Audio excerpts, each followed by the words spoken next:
This is the anatomy video for the shoulder complex. So the shoulder complex includes more than just the shoulder joint itself. Okay, so articulations, we're going to start with the AC joint. So the AC joint is the acromioclavicular joint. This is where your clavicle meets with your acromion, which is a projection off of the scapula. Okay? It's a gliding joint, and it's a very weak junction. Okay? So that's why it's injured quite often. There is a fibrocartilaginous disc that occurs between the joint surfaces, and it has a very thin capsule. Okay? It does have ligamentous support, but it's not particularly strong. And at this joint is where you see shoulder separations. Okay, so if anybody says they'd had a separated shoulder, this is where that occurs, and it's out at the edge of the shoulder here. Now, at the other end of the clavicle, you have the SC joint, or the sternoclavicular joint. So this is the clavicle that meets with the manubrium, which is the top part of the sternum. It is the only direct connection between the upper extremity and the trunk of the body.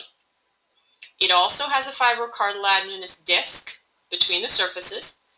This serves as a shock absorber against medial forces. So when you hit the shoulder and it pushes in towards the body, this disc is acting as a shock absorber there.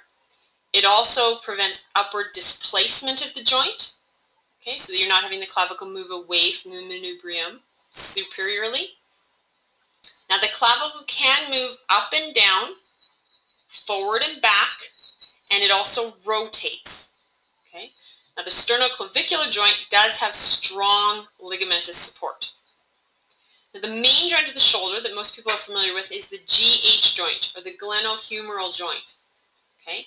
This is the ball and socket joint that is the main shoulder joint. Okay? It's the head of the humerus meeting with the glenoid cavity of the scapula. Okay? The cavity is deepened by the fibrocartilaginous glenoid labrum. It has strong ligaments supporting this joint and thick musculature, and these provide the majority of support for the shoulder joint.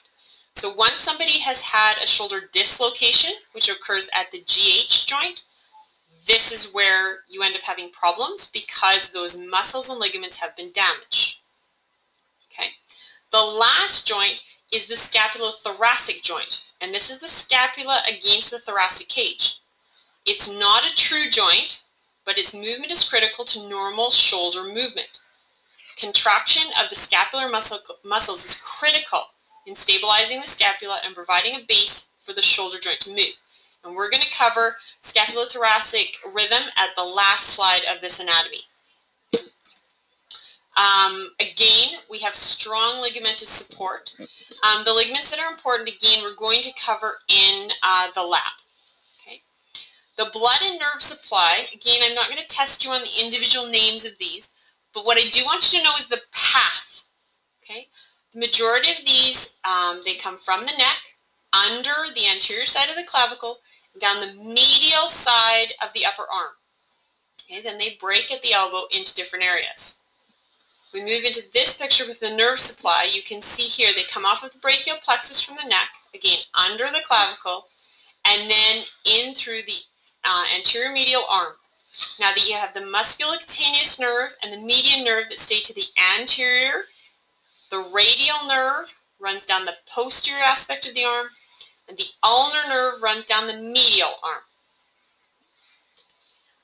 This picture shows the bursa.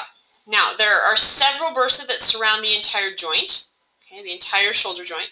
You don't need to know the names of them, but you need to know that they exist. Bursa are sacs of fluid that are found in areas to decrease friction, to make it easier for tendons, like in the patellar tendon in the knee, to move and not get damaged by the underlying bone. Okay? They can cause a lot of problems. This is where you get bursitis in the shoulder. Okay? So this is a very complicated network of muscles, bursa, nerves, and blood vessels. And injuries, especially dislocations, can cause disruption to several of the structures. These are the majority of the muscles that most people know. On the anterior side, we have the pecs and the deltoid.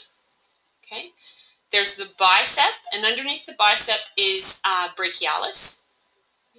And then as you get down into the elbow, you have the brachioradialis. On the back side, we have the rotator cuff muscles, as well as the lats, which actually come and attach in through the anterior arm. We have the triceps group, and then you get down into the forearm muscles. Okay? There are generally 5 groups of muscles that act at the shoulder. We have muscles that attach the axial skeleton, which is the main skeleton of the trunk of the body, to the humerus. And these include the pecs and the lats. Then we have muscles that attach the scapula to the humerus. And here you have the deltoid and the teres major muscle. The third group is the rotator cuff muscles. We have subscapularis, supraspinatus, infraspinatus, and teres minor. And then we have muscles that originate only on the humerus, so biceps and triceps. The last group are scapular muscles, and these are the axial skeleton to the scapula. So you have levator scapulae, you have the traps and the rhomboids, as well as serratus anterior and posterior. And again, we're going to go through these in lab. The one other thing I do want to mention regarding the muscles is stability and the rotator cuff. So the rotator cuff muscles provide the majority of stability to the joint by maintaining the position of the humerus and the humeral head to the glenoid fossa. Okay?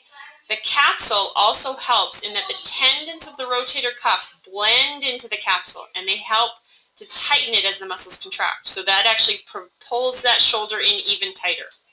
Okay? Now our movements of the shoulder, I'm actually missing one here, but we have flexion where you bring the arm forward, and extension where the arm comes back. Abduction is where the arm comes away from the body. Adduction, it comes back to the side. Internal and external rotation, just like we saw in the hip. And then there is also actually cross or horizontal flexion and cross or horizontal extension. And again, we'll go through those in the lab. We also then have scapular movement. And so we have elevation and depression of the shoulder blades, and protraction, which is where the shoulder blades come forward, and retraction where the shoulder blades go back. Okay. The last piece I want to talk about is the scapulohumeral rhythm that I talked about before. So we mentioned at the very beginning that you have to have movement of the scapula in order to have full movement of the humerus. Okay? So this diagram goes through that process. Okay? So if you have no scapular movement, the humerus can abduct to 30 degrees. Okay? It can only get this far. Past that, you have a 2-to-1 ratio of glenohumeral or shoulder joint to scapulothoracic movement. Okay? So for every 2 degrees that the humerus is going to move, you have to have 1 degree of movement in the scapula. For the scapula to abduct, upwardly rotate through 100 degrees of abduction, you also then have to have the clavicle has to elevate 40 degrees, and it has to rotate 10 degrees at both the SC and AC joints. So I'm going to say that again. In order to have a full 180 degrees of abduction, so in order for you to get your arm all the way up to the side of your head, that means the scapula has to move that amount as well. In order for it to move that amount, the clavicle is also going to have to move, because the scapula attaches at the AC joint to the clavicle.